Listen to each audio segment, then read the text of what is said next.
Ассаляму алейкум рахматуллахи ва баракатуху, дорогие зрители. Одним из столпов ислама является закят.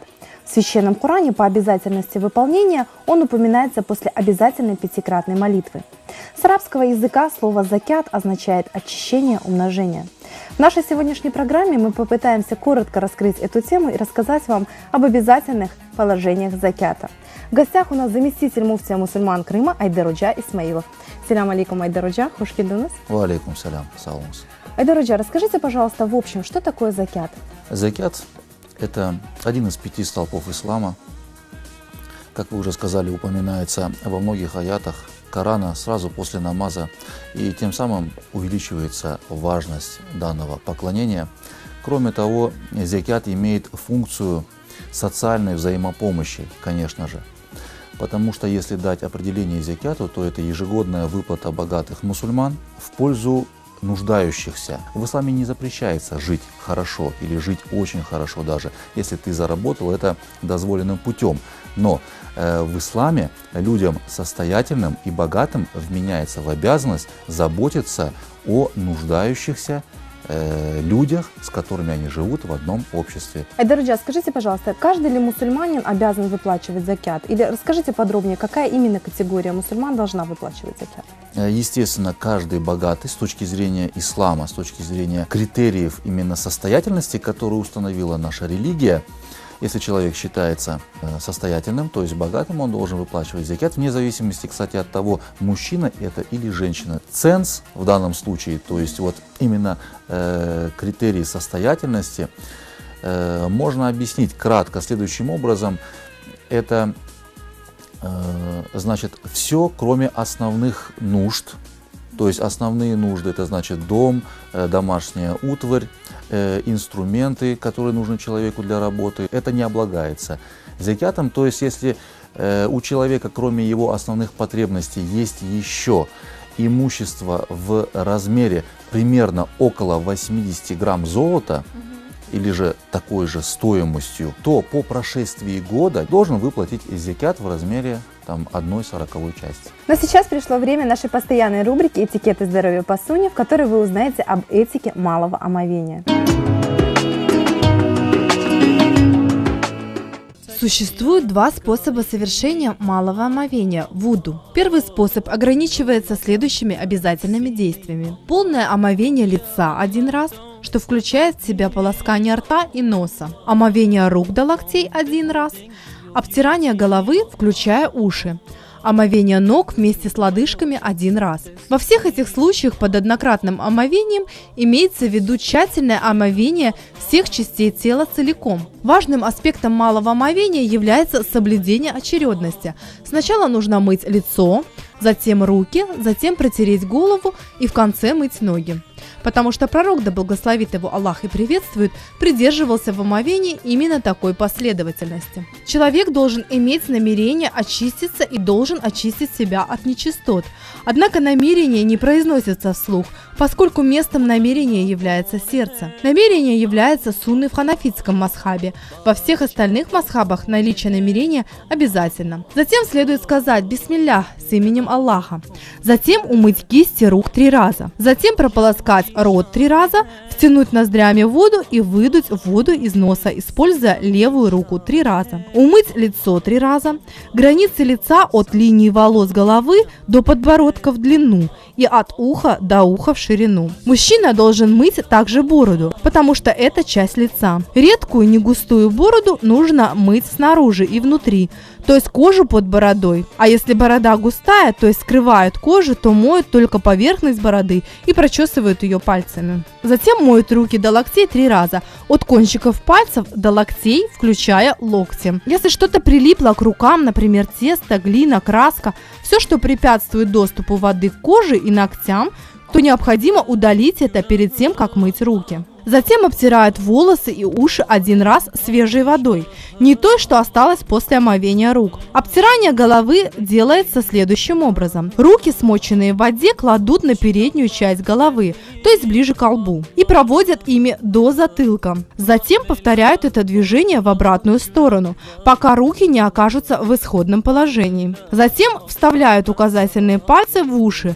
протерев ими внутреннюю часть уха, и большими пальцами проводят по внешней стороне ушной раковины. Женщины также делают обтирание волос от передней части головы до затылка, и не имеет значения, распущены ее волосы или подобраны. Она не обязана притирать их по всей длине. Затем моют ноги, включая лодыжки, щиколотки. Ноги моют левой рукой. Условия малого омовения следующие: ислам, разум, возраст, развлечение, намерение. То есть не будет действительным омовения неверующего или сумасшедшего, или маленького ребенка, или того, кто не намеревался совершить омовение, а просто хотел освежиться, к примеру. Также вода для омовения должна быть чистой, потому что омовение, совершенное грязной водой, не является действительным. Также должно отсутствовать препятствие для доступа воды к коже и ногтям, подобно лаку для ногтей. Пророк, да благословит его Аллах и приветствует, сказал: «Для каждого из вас, кто совершит омовение должным образом, а затем скажет: свидетельствую, что нет божества истинного, достойного поклонения, кроме Аллаха единого, у которого нет сотоварища, и свидетельствую, что Мухаммад его раб и посланник. Обязательно будут открыты 8 врат рая, и он войдет через любую из них по своему желанию». Айдар, скажите, пожалуйста, освобождается ли мусульманин, который регулярно подает щедро добровольную милостыню, садака? В исламе милостыня подразделяется в целом на 2 вида, то есть обязательная и необязательная. Так вот, в обязательной категории мы можем перечислить такие виды милостыни, как зекят и фитр садакаса. Зекят является фарзом, а фитр садакаса по ханафитскому мазхабу является ваджибом, то есть тоже обязательно выплата для состоятельных мусульман. Таким образом, выполнение дополнительных поклонений не освобождает мусульманина от обязательных. То есть обязательно, понятно, оно более важно. Поэтому каким бы человек щедрым не был, и как бы он в течение года, скажем, не помогал бедным мусульманам, все равно обязанность выплаты зекята за ним сохраняется. И если он не выплатит зекят, то за это он перед Всевышним в судный день, конечно же, будет отвечать очень строго. Айдар, скажите, пожалуйста, как определить сумму, которую должен выплачивать мусульманин, живущий в Крыму? Сумма зекята выплачивается везде одинаково, она установлена шариатом, то есть это текстами Корана и Сунны, и мусульманские ученые, муджтахиды, они более подробно изложили вот именно те формулы, по которым можно высчитать критерии, соотношения и так далее. Я посоветовал бы людям обратиться к специалистам, чтобы они помогли рассчитать, сколько им нужно выплачивать зекят, с какого имущества и когда это нужно делать. То есть обратиться в Духовное управление мусульман Крыма. Совершенно верно. На следующей нашей рубрике «Ислам в мире» вы узнаете об истории и архитектуре самой главной мечети мира – Аль-Масджид Аль-Харам. Аль-Масджид Аль-Харам Байтуллах. Слово «харам» имеет 2 значения – священное, запретное. Мечеть Байтуллах означает «дом Аллах». Грандиознейшее по своей масштабности творение мусульманского зодчества. Она заслуживает особого внимания. Но почему запретная?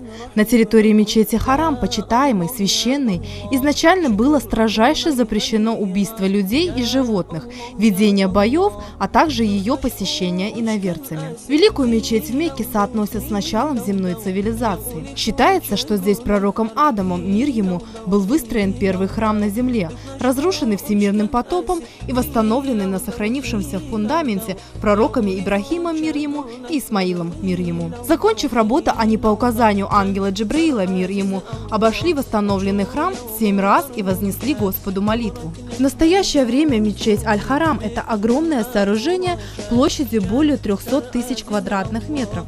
Мечеть имеет 9 минаретов, высота которых достигает 95 метров. В здании насчитывается более 500 мраморных колонн. В здании действует 7 эскалаторов. Воздух в помещениях освежается кондиционерами. Аль-Масджид Аль-Харам вмещает одновременно от 700 до 900 тысяч человек. Правда, при этом верующие размещаются даже на крыше здания. Самый высокий из небоскребов, находящийся рядом с мечетью, часовая Королевская башня, имеет высоту 601 метр. У вершины этой самой высокой Королевской башни установлены огромные часы диаметром 80 метров, что делает их самыми большими и самыми высотными часами в мире. Строительство завершилось в 2012 году. Самая высокая башня в комплексе служит отелем. Призвана обеспечить жильем около 100 тысяч из более чем 5 миллионов паломников, которые ежегодно посещают Мекку для участия в хадже. Эдвард, скажите, пожалуйста, мусульмане, живущие в Крыму, куда вообще должны приносить закят? Человек должен помогать, начиная с ближнего окружения. Это бедные родственники, конечно же, матери, отцу, бабушке, дедушке и своим детям и жене давать закят нельзя. Кроме этого, то есть двоюродным, троюродным тетям, дядям, неимущим закят давать можно. Далее соседи, друзья и неимущие там, где ты живешь. Могут быть коллеги по работе и так далее. Вторая категория – это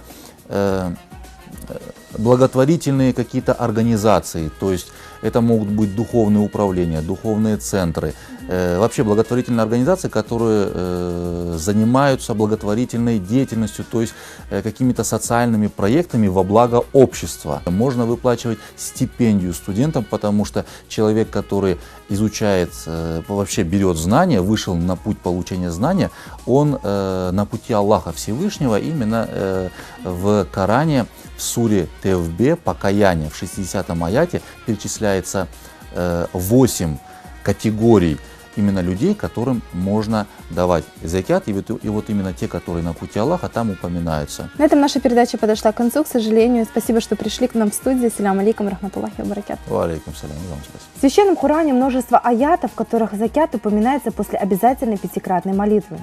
В 156-м аяте суры Араф Аллах говорит: «Милость моя охватывает в этом мире всех, а в том мире я запишу ее тем, которые богобоязненны, выплачивают закят и уверовали в наши аяты и знамения». Ассаляму алейкум, рахматуллахи ва баракатуху.